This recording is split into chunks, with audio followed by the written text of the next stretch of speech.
abatubanjirije habaye ibintu bibi mbabwire.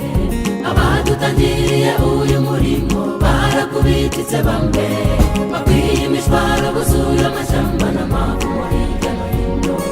Ibyo bihe banyuragamo bagenzi bitekerezeho cyane, ntibaziraga urugomo mu bandi cyangwa se urwangano ajwi.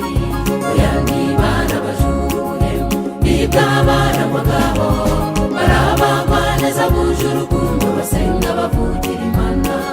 Gushikama mu kuri niyo yabaye intandaro y'ako gahinda, ntibaziraga urugomo mu bandi cyangwa se urwangano ajwi. Oya ntibarabajura ubuhemu bw'abarangwagaho, barabagwa neza buje urukundo basenga bavugira Imana. Gushikama mu kuri niyo yabaye intandaro y'ako gahinda.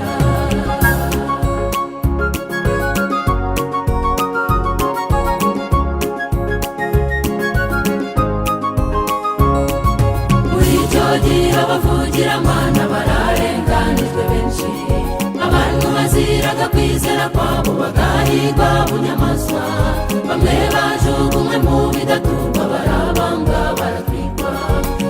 Uruboza amavumo y'i Roma ntiyazibyaye amahano, bazereraga muri ayo mashyamba ntibihanamaga byabo. Bicirwaga mu birori abantu bahuruye ngo barebe, bagize ibicibwa batawe mu byobo bagaburirwa inyamaswa. Bamenya amaraso ariko barinda ubusugi bwo kwizera kwabo, bazereraga muri ayo mashyamba ntibihanamaga byabo.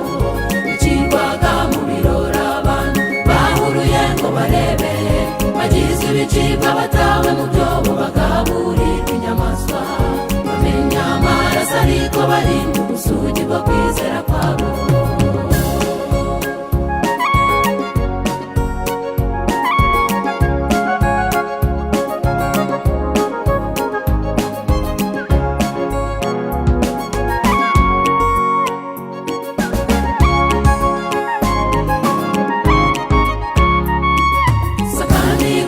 Ubusa kuko yarwanaga n'uwatsinze, bene data ntibigeze batezuka baramaramaje rwose. Ubutumwa bwakwiye hose ndetse bugera ku meza y'i Roma. N'uyu munsi turahamya Yesu umwami n'umukiza wacu, tuzaririmba twitere hejuru natunguka ku bicu. Bizabaragare muzo duhuye n'abamaritini Luteri, William Miheri n'abandi bazaba basuwe na Yesu.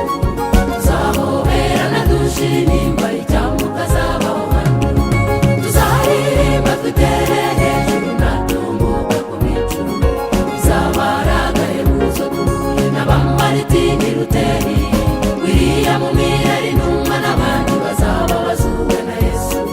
Tuzahoberana dushira inimba icyamuka azabaho hano, tuzahoberana dushira